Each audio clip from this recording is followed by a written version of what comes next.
మహావాక్యం.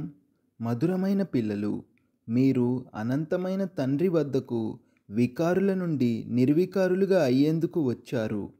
అందుకే మీలో ఎటువంటి భూతము ఉండకూడదు. మధురమైన పిల్లలు, మీరు అనంతమైన తండ్రి వద్దకు వచ్చారు వికారుల నుండి నిర్వికారులుగా అయ్యేందుకు.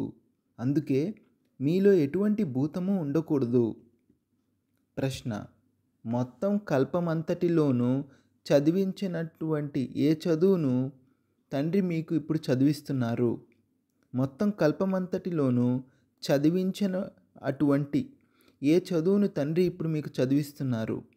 జవాబు: కొత్త రాజధానిని స్థాపన చేసే చదువును, మనుషులకు రాజ్య పదవిని అందించే చదువును ఈ సమయంలో సుప్రీం తండ్రే చదివిస్తారు.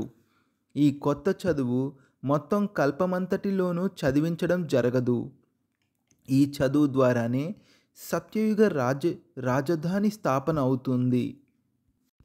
ధారణ కొరకు ముఖ్య సారము. మొదటి పాయింట్: స్వయంగా భగవంతుడే టీచర్గా అయి చదివిస్తారు. అందుకే బాగా చదువుకోవాలి. స్కాలర్షిప్ తీసుకునేందుకు పవిత్రంగా అయి ఇతరులను పవిత్రంగా తయారు చేసే సేవను చేయాలి.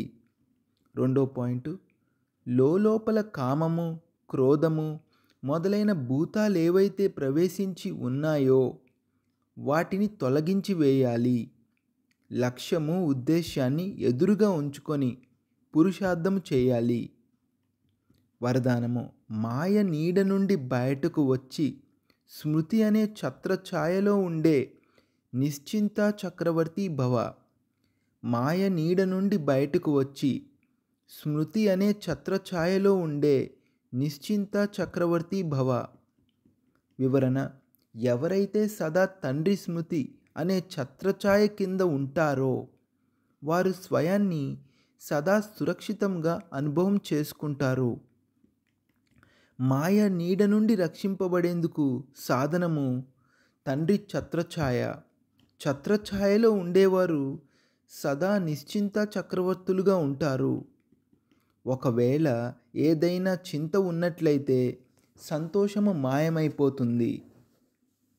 సంతోషము మాయమైపోయి బలహీనులుగా అయినట్లయితే మాయ నీడ యొక్క ప్రభావం పడుతుంది. ఎందుకంటే బలహీనతయే మాయను ఆహ్వానిస్తుంది. మాయ నీడ స్వప్నంలో పడినా కానీ అది చాలా అలజడిని కలిగిస్తుంది. అందుకే సదా ఛత్రఛాయ కింద ఉండండి.